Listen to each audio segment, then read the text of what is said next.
What's going on, everybody? Just coming back from some home time, 5 days off. Didn't really do a whole lot. I mean, virtually the entire time off, I was just doing like little maintenance things to the truck when I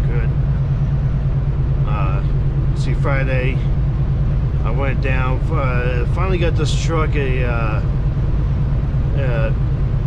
a full service PM. You know, that's a preventative measure, tune up, you know, oil change and all that stuff. Oil change, change the fuel filters, lubed up all of the axles and whatnot. Fix the alignment. If you notice, the steering wheel is actually straight now. She does have a little bit of pull. I mean, like a tiny amount. See that? It's beep. It's beep. Come on. But I mean, it's not nearly as bad as it used to be. This guy's gonna race me in here. And then, what was it? Yesterday, Monday. I spent a good chunk of the day down at the TK, getting my APU fixed so I could have an AC again. Because, you know, coming up this summer, it really sucks not having that AC. These things, you know, the sleepers are really good at holding in the heat. But, you know, the rest of the time I spent, you know, mostly trying to polish rims when it wasn't raining. Just like we got a little bit of rain going on now. This here is the I-84 mountain pass going up to 80, heading to Wyoming. We're in Utah. This is what I call the Ogden Pass, because that's the town that I went through, you know, to get on this, to get up to Wyoming.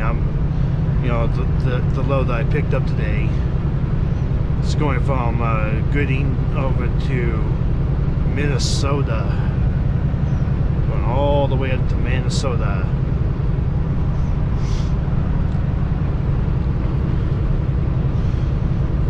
Let me tell you, man, that this whole morning started off really hectic.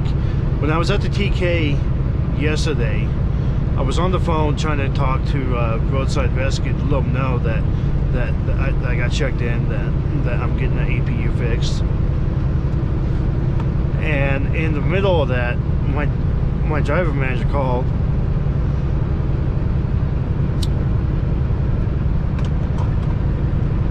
Just to confirm that I am in fact coming back on duty today, like bright and early. I'm like, yeah, I am. That's cool. Usually when they send a job, I mean, it's like later in the afternoon, right? Well, 9 o'clock this morning, they called me. I was just barely waking up at that moment. You know, it's my driver manager again, and she's all, yeah, they just sent you a job. It's in Gooding, and the appointment is like 11 a.m. Okay, it's 9 a.m. They said it's due at 11 a.m. and Gooding's like 130 miles away from me. If you do the simple math in your head, that's 2 hours and some change. So I'm already behind schedule, and I haven't even had like my morning pee yet, you know. So I didn't really get a chance to do anything, you know. I couldn't sit and drink coffee. I couldn't have breakfast. I just had to wake up, throw on some clothes, my dirty clothes, grab all of my bags, just chuck them in the truck as fast as I could, get on down, grab the trailer, and, you know, just bust the move all the way over to the pickup. I got there, I think, about 12:30 or so.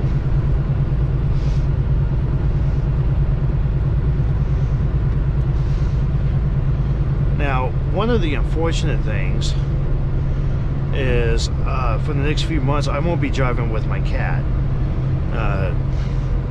She's perfectly okay, except for the fact that she's mentally retarded.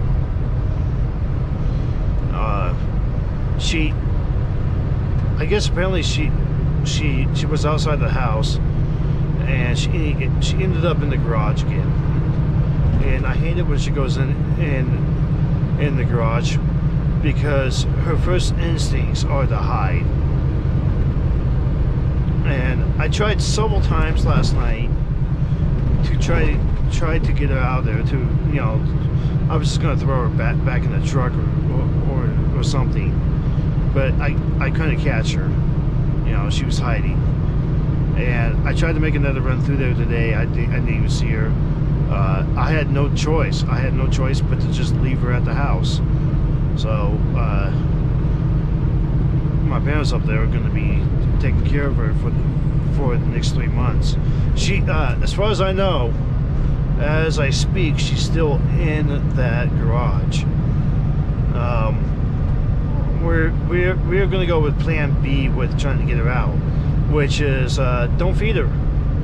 Okay, she's either going to get hungry and come back on her own, or she's going to hide and starve to death. You know, that's all that we can do. Just a little note about this pass. This is what I was going through one time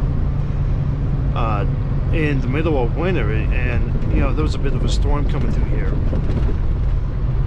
Now, these are all very sharp corners, as you can see from all of the signs. This corner here is like a 45. Well, I was coming through here. We had that, you know, we had that snowstorm going, and I knew for sure that there's most likely black ice on the ground, right? So, like a lot, you know, through this stretch, I was doing like 40 miles per hour. I was going really slow. And I was coming around one of these corners, not this one, but one of the ones that bends right, and a Pathfinder was coming up on my left. He was going just a little bit faster than me, and you know, I didn't really think anything of it. But you know, we were coming around the corner, and he just barely got in front of my vehicle when he hit a patch of black ice. And in less than a second, he's in front of the truck, inches in front of my truck, doing the fishtail dance. Now, there wasn't a whole lot that I could do on my end. Okay, we already know there's black ice. I'm not going to slam on the brakes. If I do that, well, we're going through a sharp turn on black ice. I'm going to go into a jackknife. I don't want to, you know, do jakes or anything. Same thing might happen. I can't swerve. Where am I going to swerve to? The only thing that I could do was just simply take my foot off the gas, you know, start slowing down, and hope that guy can get out of it. And he did. You know, I'm pretty sure he had to stop at the rest area to go change his pants afterwards. But he pulled out of it. We're all fine. We just kept on going.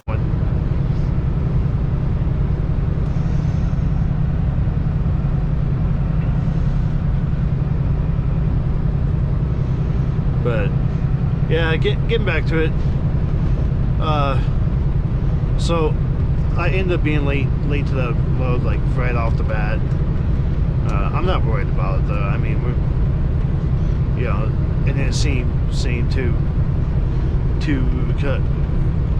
concerned about the attendance. I got plenty of time to get to the job off point. I'm not going to have to worry about any major weather or anything.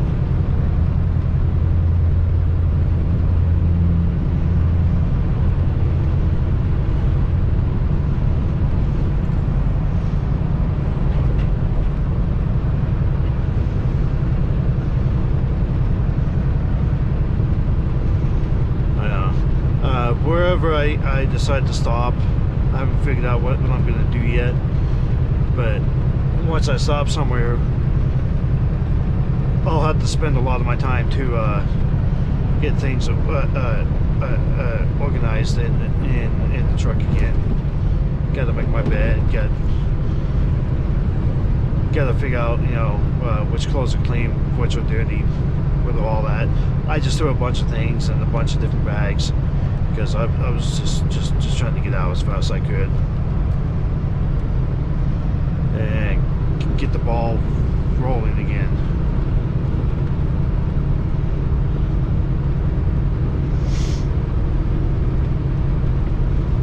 It always seems like, it sucks when you come back off of home time because all of a sudden, like, a whole bunch of people are calling you. Like, all right, you've had enough for us, let's go, go, go, go, go. Always seems like the break goes by way too fast, too. You never get a chance to do a lot of anything with anyone.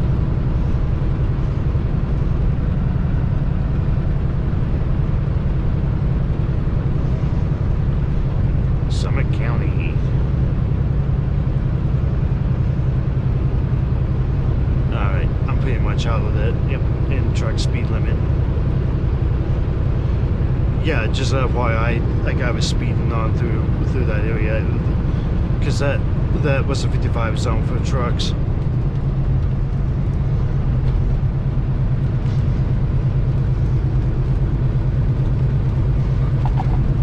Some people, they just don't give a fuck. Yeah, we got the rain going again.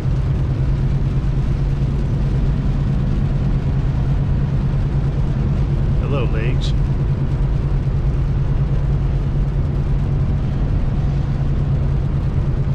Yeah, I had to deal a lot with the rain this week, and there was a lot of times I had to stop. I couldn't do any maintenance on the truck.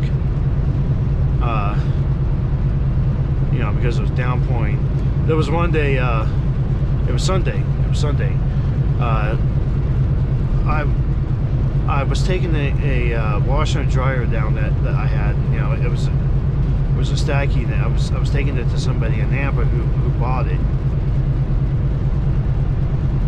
and we were getting ready to take off. We were having like rolling storms coming through, and we noticed one particularly dark cloud that was kind of like the one on my left here. We decided to tarp up the washer and dryer, and my whole family came down with me because we decided that after dropping this thing off, we were going to go visit my stepsister so I can go see my niece for the first time. And we're sitting going down our canyon drive, and first it's like heavy rain coming down, and then it turned into 5 hell. miles. It gets at 120. And it just kept getting worse. It just kept getting louder. It's like we couldn't even like hear each other talking, and it was like, I can't believe this is going on. And we finally got out of that. My stepmom was like, yeah, I'm kind of glad she was the one driving. You had to put up with this all the time.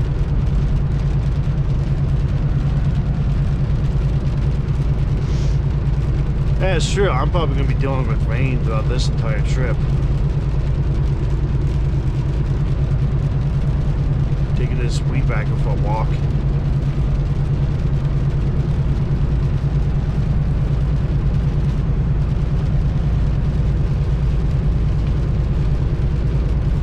I think the other irony that I had this weekend, yesterday, I had some Chinese. I was over at my mom's house, and I had some Chinese, and I had a fortune cookie. The fortune cookie said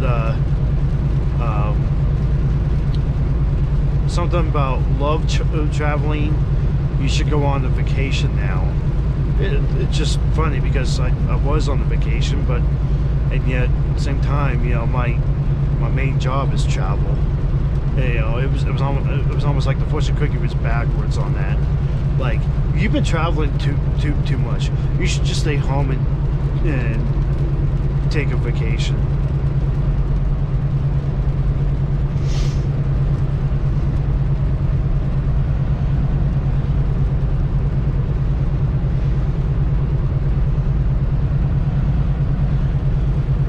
Well, so far, what I can't say is that it feels like with all that maintenance I did, the truck is feeling pretty good right now.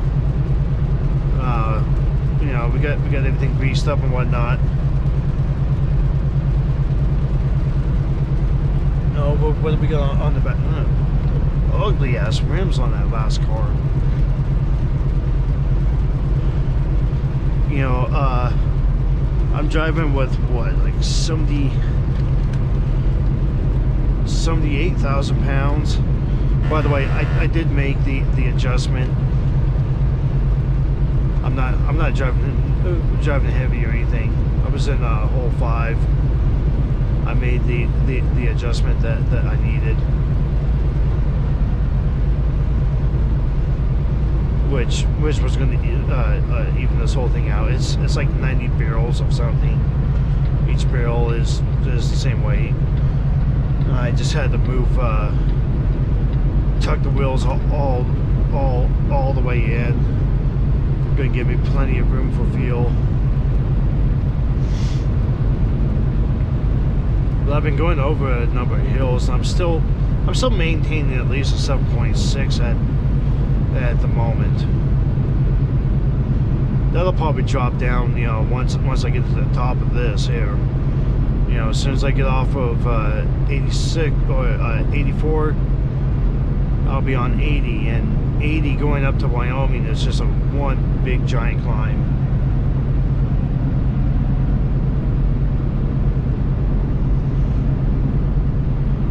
I think I will call the video quits at that point. Yeah, it's like, but it's like I said, you know, it's gonna be a real quiet drive for me for the next few months because there's no cat. If I happen to get a load that happens to go by Boise and they've caught her by then, maybe I'll go by and grab her. But I don't think that's gonna happen. So I will talk to you guys later.